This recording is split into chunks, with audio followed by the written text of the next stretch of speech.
जय हिंद दोस्तों, आप पूरे अफगानिस्तान पर कैसे तालिबान का राज हो चुका है और जानेंगे कि आखिर एक दिन में ऐसा क्या हुआ कि तालिबान ने पूरे अफगानिस्तान पर कब्जा कर लिया और क्यों इन सब के पीछे अमेरिका को दोषी ठहराया जा रहा है और इससे पूरे एशिया पर क्या इम्पैक्ट होगा, खासतौर पर भारत में, और आखिर क्यों पाकिस्तान, चाइना और रसिया इससे बहुत ज़्यादा खुश हैं और अफगानिस्तान में वर्तमान में क्या स्थिति है। और हम इस वीडियो में आपके सभी डाउटों को क्लियर कर देंगे, वो भी सिंपल शब्दों में।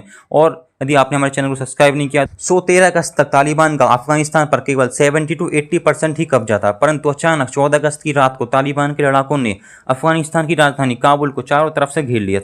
जब यह बात काबुल में पहुंची तो काबुल में तहलका मच गया। अफगानिस्तान की सेना जो काबुल की घेराबंदी करी हुई थी, इनमें से आधे से ज़्यादा सैनिकों ने डर के मारे बिना लड़े ही तालिबान के सामने हथियार डाल दिए। इसी दौरान अफगानिस्तान के राष्ट्रपति, उपराष्ट्रपति और बड़े बड़े लोग तुरंत देश छोड़कर विदेश भाग गए और ऐसे बहुत ही आसानी से तालिबान ने पूरे अफगानिस्तान पर कब्जा कर लिया। और वर्तमान स्थिति यह है कि तालिबान के से संबंध न खराब करने के चलते सभी पड़ोसी मुल्कों ने सीज फायर कर दिया, जिसमें पाकिस्तान, ताजिकिस्तान, उज्बेकिस्तान, तुर्कमेनिस्तान और ईरान शामिल हैं।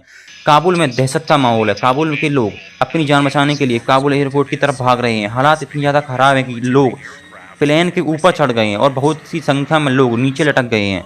इनमें से कुछ लोगों की ऊंचाई से गिरने पर जान भी चली गई है। अफगानिस्तान की इस हालत के लिए पूरे वर्ल्ड की मीडिया और लोग अमेरिका को दोषी ठहरा रहे हैं, जिसके पीछे 5 मेजर रीजंस हैं। फर्स्ट रीजन की जो अमेरिका ने रातों रात अपनी पूरी सेना को वापस बुला लिया था, जिसके चलते तालिबान ने अमेरिकी सेना के अड्डों, हथियारों और गाड़ियों पर बिना लड़े ही कब्जा कर लिया था, जिससे कि तालिबान पहले से ज़्यादा ताकतवर बन गया। अमेरिकी सेना के लौटते ही अफगानिस्तान की उल्टी गिनती शुरू हो गई। सेकंड रीज़न, तालिबान और अमेरिका के बीच एक एग्रीमेंट साइन हुआ था, जिसके अंदर अमेरिका पूरी तरह से 31 अगस्त तक विड्रॉल कर लेगा, जिससे कि लोगों में एक उम्मीद थी कि एटलीस्ट तालिबान 31 अगस्त तक तो अफगानिस्तान नहीं कब्जा पाएगा, परंतु तालिबान ने तो 15 अगस्त तक ही पूरे अफगानिस्तान पर कब्जा कर लिया।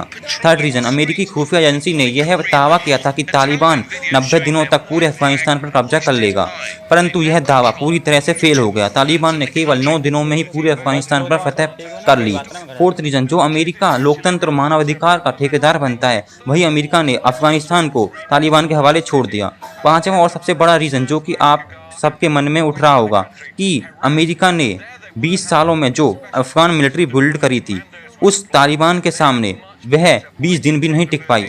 अफगान मिलिट्री में टोटल 3 लाख सोल्जर्स थे, जिनके पास bullet proof jacket, helmet, best training और आधुनिक हथियार थे, और इनके पास एयरफोर्स भी थी। परंतु दूसरी तरफ तालिबान के पास 60 से 75 हज़ार लड़ाके थे, और न ही उनके पास ज़्यादा आधुनिक हथियार और बुलेट प्रूफ जैकेट, और न ही उनके पास एयरफोर्स, और न ही उनके पास कोई ऐसा वेपन जो कि प्लेन को मार के गिरा सके। यहाँ पर एक बहुत बड़ा क्वेश्चन यह उठता है कि जिस अफगान मिलिट्री के पास 4 से 5 गुना ज़्यादा सैनिक थे तालिबान से, और आधुनिक हथियार और ट्रेनिंग भी थी, तो आखिर क्यों अफगान मिलिट्री ने 9 दिन में ही तालिबान के सामने सरेंडर कर दिया? तो इसके 4 मेजर कारण हैं। पहला, भ्रष्टाचार। अफगान मिलिट्री में जो 3 लाख सैनिक हैं, वो तो 3 लाख केवल पेपर पर हैं। उनमें से हज़ारों की संख्या में सैनिक फोर्स में थे ही नहीं। वो तो आर्मी के बड़े पदाधिकारियों ने सैनिकों की ट्रेनिंग के नाम पर अमेरिका से केवल रुपये ठगे थे। दूसरा कारण, तालिबान को बखूबी पता था कि युद्ध की स्थिति में अफगान एयरफोर्स एक बड़ी रुकावट बन सकती है, तो इसीलिए तालिबान के लड़ाकों ने ढूंढ ढूंढ कर अफगान एयरफोर्स के पायलटों को मार डाला। जो बचे थे उनमें से ज़्यादातर सैनिकों ने इस्तीफा दे दिया और बाकियों ने ऑपरेशंस करने से मना कर दिया, जिससे कि अफगान एयरफोर्स पूरी तरह से लड़ नहीं पाई। तीसरा कारण, जब तालिबान दिन प्रतिदिन अपने पैर पसार रहा था, तब लोगों में तालिबान का इतना खौफ था कि लोगों ने किसी भी प्रकार का कोई विद्रोह नहीं किया, और एक बड़ी संख्या में लोगों ने तालिबान का साथ दिया था, जिससे कि तालिबान आसानी से अपने पैर आगे पसारता चला गया। चौथा और मेन रीज़न, अफगान सैनिकों के अंदर मनोबल, जुनून, जोश और देश प्रेम की बहुत ही ज़्यादा कमी थी। जब तालिबान के लड़ाके अफगान सेना पर हमला करते थे, तो अफगानी सेना तालिबान के लड़ाकों को बहुत ही जल्दी पीठ दिखाकर भाग जाती थी, जिसके चलते तालिबान एक एक करके सभी हिस्सों पर कब्जा करता चला गया। और यदि हम इसको अपनी भारतीय सेना से कंपेयर करते हैं, तो इंडियन आर्मी इसके पूरी तरह उलट है। इंडियन आर्मी का मानना है कि जंग गोला या बारूद से नहीं जीती जाती, जंग जीती जाती है बहादुरी से। इंडियन आर्मी ने अनेकों बार इस पंक्ति को सत्य किया है, जिसमें से एक कहानी है लोंगेवाला पोस्ट की। 1971 इंडिया पाकिस्तान युद्ध में जब पाकिस्तान ने लोंगेवाला पोस्ट पर कब्जा करने के लिए अपने 3000 सैनिकों और 50 टैंकों को भेजा था, तब लोंगेवाला पोस्ट पर भारत के केवल 120 जवान तैनात थे। नहीं सिर्फ 120 भारतीय जवानों ने पाकिस्तान को हराया, बल्कि इतनी बुरी मात दी कि पहले ही दिन की लड़ाई में पाकिस्तानी सेना का पूरी तरह से मनोबल गिर गया। हालांकि इस टॉपिक के ऊपर मैंने पूरी डिटेल वीडियो एक बना रखी है, लिंक डिस्क्रिप्शन में, उस वीडियो को आप देख सकते हैं। अब बात कर लेते हैं कि क्यों पाकिस्तान, चाइना और रसिया इस तालिबान की जीत पर बहुत खुश हैं। पहले बात कर लेते हैं अपने प्यारे आतंकवादी चच्चा जान की। तो पाकिस्तान का कहना है कि अब भारत ने अफगानिस्तान में जो 3 बिलियन का निवेश किया था, यानी वहाँ डैम, रोड्स और संसद भवन का निर्माण किया था, वे सब अब खतरे में आ गए हैं। और ये इसलिए भी खुशी मना रहे हैं कि अब भारत का जो सेंटर एशिया में व्यापार करने का सपना था वह पूरी तरह से ख़त्म हो गया है, और भारत का जो इन्फ्लुएंस था अफगानिस्तान में वह भी अब नहीं रहा। और पाकिस्तान इस तालिबान के इलाकों को कश्मीर में आतंकवाद फैलाने में भी यूज़ कर सकता है। ये सारी बातें पाकिस्तान ने जो कही हैं ये पूरी तरह से गलत भी नहीं है। हालांकि भारत सरकार तालिबान के साथ बातचीत कर रही है, और तालिबान ने भी कहा है कि हम भारत के निवेश को किसी भी प्रकार से हानि नहीं पहुंचाएंगे और न ही कश्मीर में आतंकवाद को बढ़ावा देंगे, परंतु इनकी कथनी और करने में जमीन आसमान का अंतर होता है। अब बात कर लेते हैं चीन की। तो चीन का इंटरेस्ट अफगानिस्तान के मिनरल्स पर है।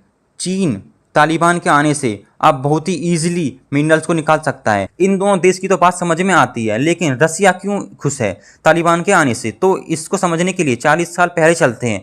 तो जो आज रसिया है वह पहले यूएसएसआर यानी सोवियत संघ रूस था। यूएसएसआर ने कम्युनिज्म को फैलाने के लिए अफगानिस्तान पर अटैक कर दिया। यूएसएसआर ने अपनी थल सेना और वायुसेना अफगानिस्तान में उतार दी, कम्युनिस्ट और वहां पर कम्युनिस्ट पार्टी की स्थापना कर दी। फिर अमेरिका ने यूएसएसआर के वर्चस्व को खत्म करने के लिए अफगानिस्तान के लोगों को खड़ा किया और उनको ट्रेनिंग, हथियार और हर संभव मदद दी। इन आतंकवादियों ने यूएसएसआर को नाको तने चने चबा दिए। मजबूरी में यूएसएसआर को अफगानिस्तान से भागना पड़ा। जिस प्रकार से 1990 के दशक में यूएसएसआर को अफगानिस्तान से भागना पड़ा, अब उसी प्रकार से अमेरिका को अफगानिस्तान से भागना पड़ रहा है। अमेरिका को अफगानिस्तान से भगाने में यूएसएसआर यानी रसिया का एक बहुत ही बड़ा हाथ है, और रूस की जो बदले की भावना थी वह अब जाकर पूरी हुई है। तो इसलिए रूस तालिबान से खुश है। अब बात कर लेते हैं कि तालिबान का अफगानिस्तान, पाकिस्तान और हिंदुस्तान और पूरे एशिया पर क्या इम्पैक्ट होगा। पहले बात कर लेते हैं अफगानिस्तान की। तो अब अफगानिस्तान अपना पूरा कट्टरपंथ, क्रूर और शरिया कानून दोबारा से लागू कर देगा, जिससे कि मानवाधिकार का सरेआम उल्लंघन होगा। खास तौर पर महिलाएं घर से बाहर नहीं निकल सकेंगी, और एक छोटी सी गलती पर बहुत बड़ी सज़ा मिलेगी, और आम आदमी हमेशा खौफ में जिएगा और किसी भी प्रकार का कोई विकास नहीं होगा। अब समझते हैं कि जो मुल्क इस तालिबान के आने से बहुत खुश है उसमें क्या होगा। तो यह पाकिस्तान के लिए खुशी की बात नहीं है, बल्कि यह चिंता का विषय है, क्योंकि जिस तरह से अफगान तालिबान ने पूरे अफगानिस्तान पर कब्जा कर लिया, उसी प्रकार से एक आतंकवादी संगठन जिसका नाम तहरीक तालिबान या पाकिस्तान तालिबान है, जो कि यह चाहता है कि हमारा भी पूरे पाकिस्तान पर कब्जा होना चाहिए। इससे पाकिस्तान तालिबान के लिए दरवाजे खुल चुके हैं। हालांकि यह काम इतना आसान भी नहीं होगा, क्योंकि पाकिस्तान की मिलिट्री बहुत ताकतवर है अफगान मिलिट्री से। अब बात करते हैं प्यारे भारत की। तो पाकिस्तान के इशारों पर तालिबान के आतंकवादी कश्मीर में घुस सकते हैं, और दूसरा अफगानिस्तान में दुनिया का 90% हीरोइन यानी ड्रग्स उत्पादन होता है, जिससे कि तालिबान की कमाई होती है। ये ड्रग्स पाकिस्तान के थ्रू भारत में ईजिली आ सकते हैं। तो अब बात कर लेते हैं कि इसका वर्ल्ड पर क्या इम्पैक्ट होगा। तो आतंकवाद की जो स्पीड है वह बहुत हद तक बढ़ जाएगी। हालांकि यूएनएससी में सभी देश इस मुद्दे पर चर्चा कर रहे हैं। ओवरऑल अफगानिस्तान में तालिबान का आना एक बुरी बात है भारत और पूरी दुनिया के लिए। इसका इतिहास बहुत ही ज़्यादा खराब है। अब देखना यह होगा कि क्या तालिबान पुराना रूप दिखाएगा या नहीं। यदि आपका कोई डाउट हो इस वीडियो से related, please do right in comment box. जय हिंद, जय भारत।